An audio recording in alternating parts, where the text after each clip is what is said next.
बच्चों नमस्कार। बेटा फिर से ऑनलाइन क्लासेस स्टार्ट हो गई हमारी। अब फिर वीडियो बना के भेजे जाएंगे, तो ध्यान से हर रोज़ अपना काम करना है। डेली का काम बेटा, नोटबुक कंप्लीट करनी है अपनी। हम वेक्टर्स पढ़ रहे थे बच्चे, उसमें हम लास्ट पॉइंट पे चल रहे थे। लास्ट टॉपिक चल रहा था हमारा वेक्टर्स में क्रॉस प्रोडक्ट। ठीक है बेटा, क्रॉस प्रोडक्ट में हमने 12.6 एक्सरसाइज के मैक्सिमम क्वेश्चन कर दिए थे। लास्ट के कुछ क्वेश्चन बचे हुए हैं, तो आज हम उनकी स्टडी करेंगे बेटा। ध्यान से करना बेटा। वेक्टर के अंदर डॉट प्रोडक्ट और cross product most important concept है। ठीक है बेटा, तो ये दोनों बहुत अच्छे से करनी है एक्सरसाइज। 4 मार्क्स का क्वेश्चन हमें यहाँ से मिलेगा। ठीक है, हमने कुछ किए थे, मैं एक बार रिवाइज करा दूँ थोड़े फार्मूला बेटा।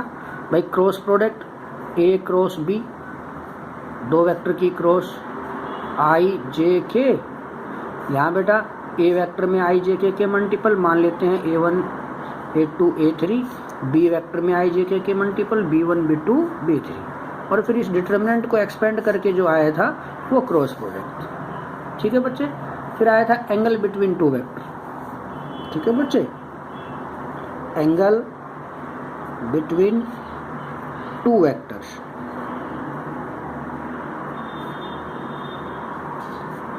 ए एंड बी, कि दो वेक्टर है ए बी, इनके बीच में एंगल। तो हमने देखो बेटा, एक तो सिर्फ एंगल किया था डॉट में, A dot B cos theta A dot B upon magnitude of A into magnitude of B. ठीक है बेटा, है ना। ये क्या था डॉट में, सिर्फ ये कहा गया था find angle between two vector A and B. अब जब क्रॉस में करेंगे बेटा, तो अच्छे से कहेगा कि भाई sine of angle, sine of angle between two vector A and B. ठीक है, two vectors A and B. ठीक है बेटा, तो sine of angle between two vector का फार्मूला क्या था, sine theta equal to A cross B magnitude divided by magnitude of A into magnitude of B. ठीक है बेटा, ये फार्मूला था हमारे पास। तो जब साइन ऑफ एंगल कहे तो मुझे क्रॉस का फार्मूला ये यूज करना है। Only angle between two vector कहे तो मुझे कॉस का फार्मूला यूज करना है। ठीक है, फिर हमने पढ़ा था unit vector. Find unit vector perpendicular to vectors A and B. तो भैया डिनोट किया था कैप एन से, plus minus A cross B upon magnitude of A cross B. ठीक है बेटा, और अगर यही क्वेश्चन कहे कि भाई find the unit vector along the vector parallel to the vector, या किसी की डायरेक्शन में फाइंड आउट कराए, तो वो डॉट वाला बेटा, वो वेक्टर अपॉन उसका मैग्नीट्यूड। मान लो वो कहे कि भाई find a unit vector along A vector A, तो हम क्या कहेंगे, यूनिट वेक्टर ए क्या होगा बेटा, ए वेक्टर अपॉन में उसका मैग्नीट्यूड, जो हम लास्ट एक्सरसाइज में पढ़ चुके हैं। ठीक है बेटा, तो ये रिलेशन है, ये आपको अच्छे से याद रखना है बेटा। दोनों में डॉट और क्रॉस में फार्मूला जो डिफरेंस है वो आपको अच्छे से ध्यान रखना है बेटा। ठीक है, अच्छा अब आगे बात करते हैं अपने क्वेश्चनों की। ठीक है, तो हम क्वेश्चन कर रहे हैं बेटा कि मैग्नीट्यूड ऑफ A3। बेटा क्वेश्चन नंबर नहीं डाल रहा हूँ, आप अपनी बुक के अकॉर्डिंग क्वेश्चन नंबर डालिएगा, क्योंकि हर बुक में अलग अलग सीरियल दे रखे हैं, तो आप कंफ्यूज ना हो, इसलिए मैं क्वेश्चन नंबर नहीं डालूंगा। मैं स्टेटमेंट साथ साथ एक्सप्लेन करूंगा, लिखूंगा, सॉल्यूशन दूंगा उसका। आप अपने बुक के अकॉर्डिंग देख के उसमें सीरियल डाल लीजिएगा। ठीक है बेटा, तो if magnitude of A3 magnitude B4 and A dot B is equal to 9, find करना है बेटा मुझे, फाइंड करना है magnitude of A cross B। A cross B का मैग्नीट्यूड फाइंड आउट करना है। तो बेटा ये फार्मूला होता है अपने पास। ठीक है, magnitude of A cross B is equal to, क्या फार्मूला होता है बेटा, मैग्नीट्यूड ऑफ A स्क्वायर। ठीक है, magnitude of A cross B whole square का फार्मूला होता है magnitude of A square into magnitude of B square minus A dot B whole square. ठीक है बेटा, ये फार्मूला होता है हमारे पास। ठीक है, अब देखो बच्चे, अपने पास ऑल वैल्यूज गिवन है, आपको सिर्फ पुट करके सोल्व करना है। मुझे क्या निकालना है, magnitude of A cross B। यहाँ स्क्वायर का फार्मूला, तो इधर स्क्वायर हटेगा तो बेटा इधर स्क्वायर रूट। ठीक है, मैग्नीट्यूड ऑफ A 3, तो 3 square into magnitude of B 4 square minus A dot B 9 times, plus minus करके जो भी आएगा बेटा अपना आंसर। ठीक है, नेक्स्ट क्वेश्चन है बच्चे, शो दैट, शो करना है मुझे, नेक्स्ट क्वेश्चन में शो करना है मुझे, show that magnitude of A cross B magnitude is equal to A dot B into tan theta. ठीक है, ये प्रूफ करना है मुझे, where theta is the angle between A and B. ठीक है, ये प्रूफ है। देखो बेटा, we know magnitude of A cross B is equal to magnitude of A into magnitude of B sine theta. कहाँ से आया बेटा ये? By the formula of angle between two vector, sine of angle between two vector हमने पहले ही लिखा बेटा। तो यहाँ से magnitude of A cross B की वैल्यू आएगी magnitude of B sine theta. इसी तरह बेटा दूसरी वैल्यू ए डॉट बी, तो ए डॉट बी की वैल्यू क्या आएगी बेटा? Magnitude of A into magnitude of B cos theta. ठीक है, ये कहाँ से आया बेटा? Angle between two vector cos theta के फार्मूले से, इस वाले से आया बेटा। यहाँ से ए डॉट बी की वैल्यू ये इधर आकर मल्टीप्लाई हो जाएगा। ठीक है, ये दोनों क्यों निकाली? क्योंकि बच्चे अपने प्रूफ पार्ट्स में मुझे magnitude of A cross B equal to A dot B tan theta prove करना है। तो मेरे पास इनमें इन दोनों की वैल्यू है, by the angle between two vectors फार्मूले से हमने पहले ये वैल्यू फाइंड आउट कर ली यहाँ से। ठीक है, अब देखो मुझे चाहिए 10, तो इन दोनों को क्या कर दें? Dividing 1 and 2। ठीक है, क्या लिखेंगे? Dividing 1 and 2। तो देखो बच्चे, इनको डिवाइड करेंगे तो ये तो magnitude of A cross B upon A dot B, और इधर भाई ये तो मैग्नीट्यूड ए बी से ए बी कट हो गया, sine upon cos tan theta. तो ये आ गया हमारे पास बच्चे magnitude of A cross B. ठीक है, क्या आएगा? Magnitude of A cross B is equal to magnitude of A B tan theta. ठीक है, ये इधर डिवाइड हो रहा था ना, सॉरी, पहले डिवाइड करो। Magnitude of A cross B upon A dot B, और इधर बेटा मैग्नीट्यूड ए बी से तो मैग्नीट्यूड ए बी कट हो गया था, तो साइन अपॉन कोस क्या बन गया था? Tan theta. ये इधर आकर हो गया, राइट साइड में आकर हो गया बेटे मल्टीप्लाई। ये प्रूफ हो गया। ठीक है, नेक्स्ट क्वेश्चन है बेटे, prove that A cross B plus सी।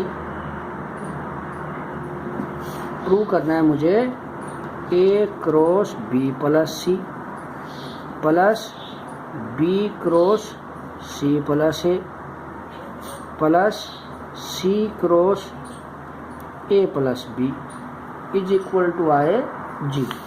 ठीक है, ये प्रूफ करना है बेटा। इस पे 2-3 क्वेश्चन है बैक टू बैक, आप समझ लीजिएगा, इसी में एक्सप्लेन करता हूँ। समझो बेटा, ये मुझे दे रखा है। ठीक है, अब मुझे जो प्रूफ करना है कि ये इसकी वैल्यू क्या है? 0 आए। देखो बेटा, हम सीरियल वाइज इसकी ना क्रॉस करते हैं, टेक लेफ्ट साइड। बच्चा ये ए ब्रैकेट के अंदर जो भी कुछ है सबसे मल्टीप्लाई होगा, मतलब क्रॉस होगी इसकी। तो ये ए cross B plus A cross सी। समझ में आ गई ये बात बेटा? उसके बाद अब ये प्लस, अब ये बी अंदर क्रॉस करेगा, तो B cross C plus B cross A plus C cross A plus C cross B. समझ में आ गई ये बात? ठीक है इतना। उसके बाद बच्चे देखो, हम क्रॉस में पहले ही ये सीख चुके हैं कि साइक्लिंग की cross A cross B equal to होगी माइनस बी क्रॉस ए, मतलब साइक्लिंग चलना चाहिए ए के बाद बी, तो ए क्रॉस बी करेंगे तो इक्वल टू क्या आएगा? सी। समझ में आई ये बात कि नहीं आई समझ में? ठीक, तो देखो यहाँ इन सब का साइक्लिंग ऑर्डर मेंटेन करेंगे। ए क्रॉस बी, भाई बिल्कुल ठीक है, ए क्रॉस बी तो प्लस, या ए बी बी सी सी सी होना चाहिए, तो सी ए करेंगे, मतलब ऑर्डर चेंज करेंगे, तो ये प्लस का minus C cross A plus B cross C. ठीक है ऑर्डर ये तो बेटा। ए बी होना चाहिए, बी ए है तो माइनस ए क्रॉस बी सी ए ठीक है, बी सी होना चाहिए बेटा, तो माइनस हो जाएगा और साइक्लिंग चेंज हो। ठीक है, ये पॉजिटिव ए क्रॉस बी, ये नेगेटिव, ये पॉजिटिव ये नेगेटिव, ये पॉजिटिव ये नेगेटिव, तो ये आ गया जी। ठीक है, समझ में आ गई मेरी बात? ठीक है ना बेटा। अच्छा आगे चलो, इससे आगे है बच्चे नेक्स्ट क्वेश्चन हमारा। ठीक है, तो लास्ट के दो क्वेश्चन है इसमें। Prove that points A B C having position vector A B C are collinear if and only if B cross C plus C cross A plus A cross B equal to 0 आए। ऐसे next question है, prove that the normal to the plane containing 3 point whose position vector are A B C lies in the direction B cross C plus C cross A plus A cross B. तो बेटा ये दोनों question इसी की तरह कर रहे हैं। देखो भैया, पॉइंट्स कोलिनियर होंगे या वो कहे कि एक ही डायरेक्शन में लाई करेंगे, तो इसका मतलब क्या है वो समझने की जरूरत है मुझे। ठीक है, तो देखो बच्चे यहाँ पे क्या करेंगे हम,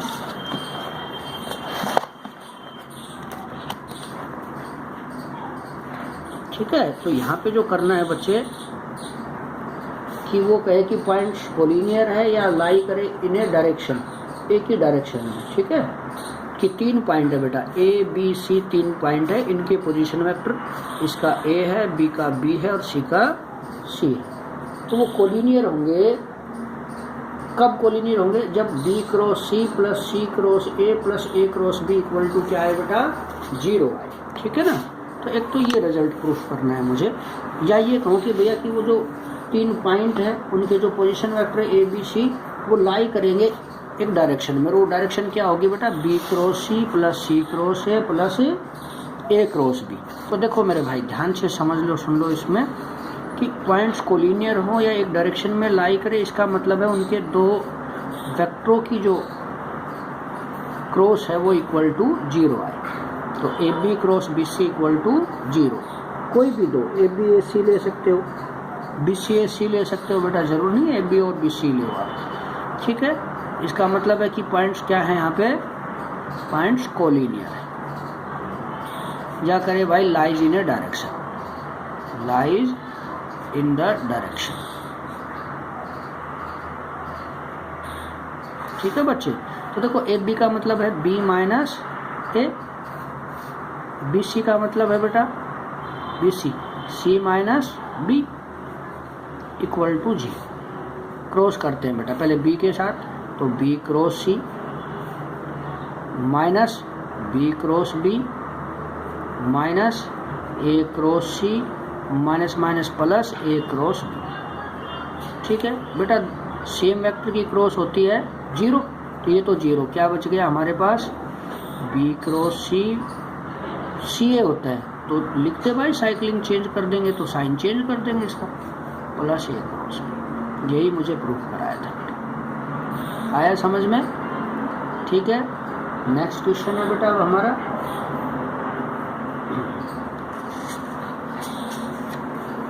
ठीक है, A B C are 3 vectors such that A cross B equal to C, B cross C equal to ए।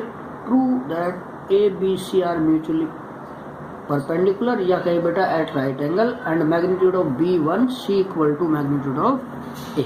ठीक है, देखो बेटा इंपॉर्टेंट क्वेश्चन है, ध्यान से समझना कि मुझे क्या क्या गिवन है यहाँ पे कि 3 वेक्टर है, एक ए है, एक बी है और एक सी।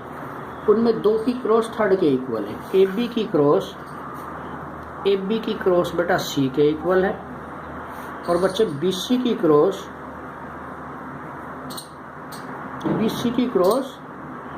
ए के इक्वल है।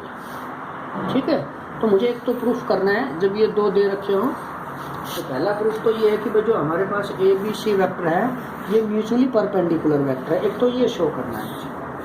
ठीक है बेटा, तो देखो ये म्यूचुअली परपेंडिकुलर वेक्टर होंगे तो इसका मतलब क्या होगा कि A perpendicular B, B perpendicular to C और सी परपेंडिकुलर टू ए होगा। तो देखो बच्चे सबसे पहले 2 वेक्टर की क्रॉस किसी थर्ड वेक्टर के इक्वल, इट मीन्स कि वो परपेंडिकुलर है उन दोनों वेक्टर से। मीन्स यहाँ सी परपेंडिकुलर टू ए या A perpendicular to C and B perpendicular to C. इसी तरह यहाँ भी बेटा 2 की क्रॉस कि भाई B cross C equal to A है, it means B perpendicular to A and C perpendicular to A. समझ में आ गई बात? तो देखो बेटा, A perpendicular to B, B perpendicular to C, C perpendicular to A, it means A B C are कैसे वेक्टर हो गए? म्यूचुअली राइट एंगल या परपेंडिकुलर। ठीक है बेटा, पोलर वेक्टर्स। समझ में आ गई ये बात? ठीक है, अब इसका सेकंड पार्ट। अब मुझे प्रूव करना है इसके बाद कि मैग्नीट्यूड ऑफ बी 1 आए और magnitude of C equal to magnitude of A आए। तो देखो बेटा, यहाँ पे ये प्रूफ हो गया कि भाई A B C mutually perpendicular मतलब राइट एंगल है। It means angle between them equal to क्या हो गया हमारे पास? थीटा। कितना? 90। ठीक है भाई, एंगल बिटवीन टू वेक्टर को हम डिनोट करते हैं थीटा से, और जब वेक्टर परपेंडिकुलर हो तो जो एंगल होगा उनका जो थीटा होगा वो कितना होगा? 90 होगा। ये बात समझ में आ गई? ठीक है, उसके बाद ये फर्स्ट मान लेते हैं बेटा, ये सेकंड। तो taking magnitude on both side of first and second. First में भी हमने मैग्नीट्यूड लिया बेटा और सेकंड में। ठीक है बेटा, ये बात by the sine of angle between two vector. अभी लास्ट हमने लिखा भी था कि magnitude of A cross B को लिख सकते हैं magnitude of A into magnitude of B sine theta.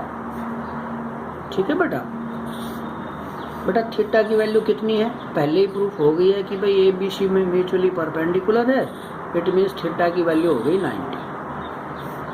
भैया साइन 91, तो ये तो sine 91 equal to magnitude of C, that will be equation number 3। Clear? यहाँ पे भी by the sine of angle between two vector से इसको लिख दूँ, magnitude of B into magnitude of C is equal to sine theta equal to magnitude of A. यहाँ पे भी बेटा थीटा की वैल्यू कितनी है हमारे पास? 90। तो भैया magnitude of B magnitude of C sine 91 that will be 4। अब देखो, यहाँ से मैग्नीट्यूड लेने से हमारे पास दो रिजल्ट आए कि भाई मैग्नीट्यूड सी की वैल्यू है magnitude of A into magnitude of B, या मैग्नीट्यूड ऑफ ए की वैल्यू है magnitude of B into magnitude of C. तो चाहे तो मैं सी की वैल्यू यहाँ पुट कर दूँ या फिर मैग्नीट्यूड ए की वैल्यू यहाँ पुट कर दूँ, जो आपको उचित लगे। Put magnitude of A equal to magnitude of B into magnitude of C in third. भैया इसकी वैल्यू क्या रख रहे हैं? Magnitude of B magnitude of C, ये मैग्नीट्यूड ऑफ बी अपने पास था ही, equal to magnitude of C. ये सेम कट हो गया, magnitude of B square is equal to 1, तो मैग्नीट्यूड ऑफ बी आ गया 1। समझ में आ गई ये बात? ठीक है, और मैग्नीट्यूड ऑफ बी की वैल्यू 4 में पुट कर दो, सी आ जाएगा। Put magnitude of B equal to 1 in 4, तो मुझे क्या मिलेगा बेटा? Magnitude of C equal to magnitude of A. यही प्रूफ करा रहा था कि दो वेक्टर की क्रॉस थर्ड के इक्वल है, तो इसका मतलब जो थर्ड वेक्टर है वो दोनों वेक्टर के परपेंडिकुलर है बेटा। तो यहाँ ए बी के परपेंडिकुलर है, बी सी के और सी ए के, इसका मतलब तीनों परपेंडिकुलर है। तीनों परपेंडिकुलर का मतलब वहाँ थीटा होगा बेटा 90। क्लियर? एक रिजल्ट प्रूफ हो गया। दूसरा उसने कराया कि भाई magnitude of B equal to आए आपके पास 1 और magnitude of C equal to आए 1। तो हमने लिखा भैया कि फर्स्ट का सेकंड का मैग्नीट्यूड लिया, बाय साइन ऑफ एंगल हमने ये इसको लिखा बच्चे कि magnitude of A cross B magnitude A B sine theta. इसी तरह हमने यहाँ थीटा की वैल्यू रखी 90, तो ये रिजल्ट आया इक्वेशन थर्ड का हमने इसको। फिर magnitude B cross C equal to magnitude of A आया। इस रिजल्ट से हमने क्या निकाल दिया कि भाई साइन ऑफ एंगल इसको लिख पाएंगे magnitude B C sine theta. ठीक है, तो भैया यहाँ पे साइन 91। अब इन दोनों रिजल्ट का यूज़ करना है, या तो ये वैल्यू यहाँ पुट कर दूंगा या ये वैल्यू यहाँ पुट कर, तो मैंने यहाँ से वैल्यू उठाई और यहाँ पुट कर दी। ठीक है, तो यहाँ मुझे मिला कि मैग्नीट्यूड ऑफ बी हो गया हमारे पास कितना 1। समझ में आ गई बात। इसी तरह मैग्नीट्यूड ऑफ बी 1 की वैल्यू हमने पुट कर दी थर्ड में, तो magnitude of C equal to आ गया मैग्नीट्यूड ऑफ ए। समझ में आई ये बात बेटा? ठीक है, तो ये एक्सरसाइज हमारी कंप्लीट हो गई है बच्चे, और एक्सरसाइज का चैप्टर कंप्लीट हो गया। जो नेक्स्ट एक्सरसाइज है वो हमारे सिलेबस में अब की बार नहीं है बेटा, सिलेबस रिड्यूस हुआ है, उस वजह से ये एक्सरसाइज हटा दी है, स्केलर ट्रिपल प्रोडक्ट।